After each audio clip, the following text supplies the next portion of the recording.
عرب، ایک ایسا کانٹیننٹ جو ریگستان کی سنہری چادروں سے ڈھکا ہے، ہزاروں کلومیٹر تک پھیلے، لگ بھگ ہر کونے تک ایک گرم تپتی ریگستان میں پانی کی بے حد قلت ہے۔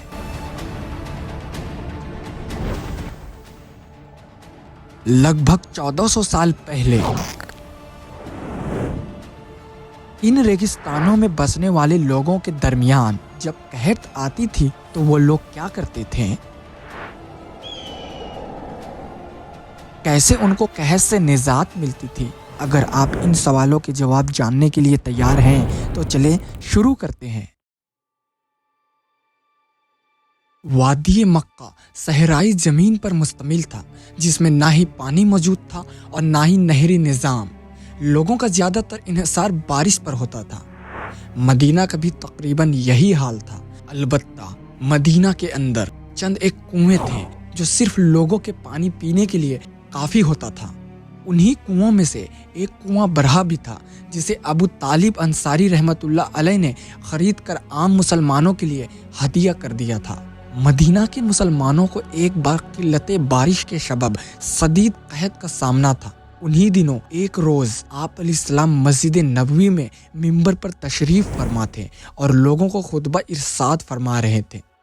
ایک آدمی آپ علیہ السلام کے سامنے آیا اور عرض کرنے لگا، اے اللہ کے نبی، مال ہلاک ہو گئے اور راستے منقطع ہو گئے، آپ اللہ سے دعا کریں کہ وہ ہماری مدد فرمائے۔ اس صحابی نے حضور اکرم سے مدد طلب کی کہ وہ اللہ سے نزول بارش کی دعا کریں۔ آپ نے فوراً اپنے دستے مبارک بلند کیے اور دعا فرمائی۔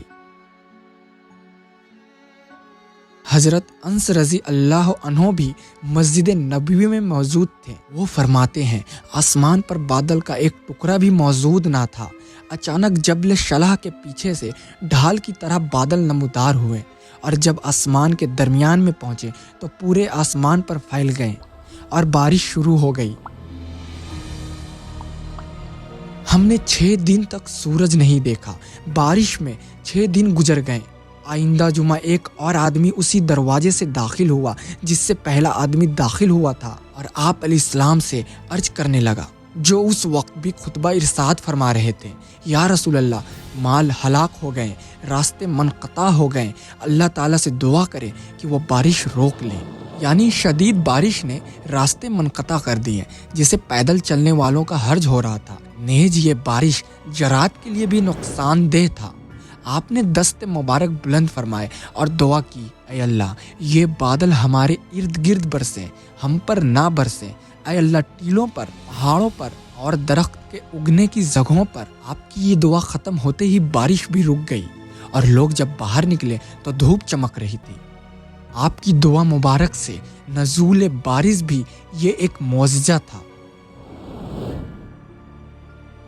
حضرت انس رضی اللہ تعالیٰ عنہ فرماتے ہیں کہ میں نے دیکھا کہ نماز عصر کا وقت قریب تھا۔ لوگوں نے وضو کے لیے پانی تلاش کیا لیکن پانی دستیاب نہ ہوا۔ صحابہ رضی اللہ عنہ کی تعداد تقریباً 300 تھی۔ آپ علیہ السلام کے پاس وضو کے لیے برتن میں پانی لایا گیا۔ آپ نے اپنا دست مبارک برتن میں ڈال دیا اور لوگوں کو وضو کرنے کا حکم دیا۔ حضرت انس رحمۃ اللہ علیہ روایت کرتے ہیں، میں نے دیکھا کہ پانی آپ کی انگلیوں سے نکل رہا تھا۔ تمام لوگوں نے، حتیٰ کہ آخری آدمی نے بھی وضو کیا۔ یہ آپ علیہ السلام کا واضح معجزہ ہے جو آپ کے ساتھ ہی خاص ہے، کوئی اور انسان ایسا نہیں کر سکتا۔ یہ معجزہ آپ کی نبوت کی صداقت کی دلیل ہے، جس کا مشاہدہ تقریباً 300 افراد نے کھلی جگہ پر کیا۔ مدینہ میں انصار اونٹ کے ذریعے کنویں سے پانی نکالا کرتے تھے۔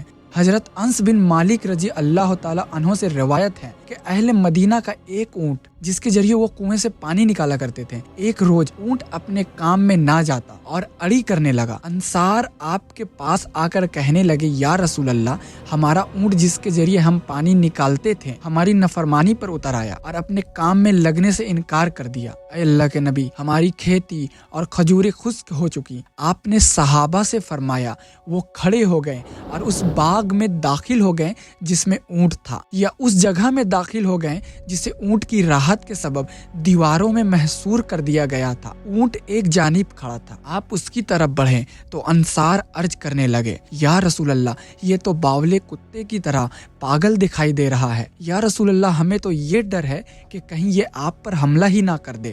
آپ نے فرمایا مجھے اس سے کوئی خطرہ نہیں۔ جب اونٹ نے آپ کو دیکھا تو آگے بڑھا اور آپ کے سامنے سجدہ میں گر گیا۔ آپ نے اس کی پیشانی پکڑ لیا، وہ پہلے سے کہیں زیادہ تابع دار دکھائی دے رہا تھا، حتیٰ کہ آپ نے اسے دوبارہ کام پر لگا دیا۔ صحابہ عرض کرنے لگے، یا رسول اللہ یہ بے عقل جانور ہو کر آپ کو سجدہ کر رہا ہے، ہم تو آپ کو سجدہ کرنے کے زیادہ حقدار ہیں۔ آپ نے فرمایا کوئی انسان دوسرے انسان کو سجدہ نہیں کر سکتا، اگر کوئی کر سکتا تو میں عورت کو حکم دیتا وہ اپنے خاوند کو سجدہ کرے۔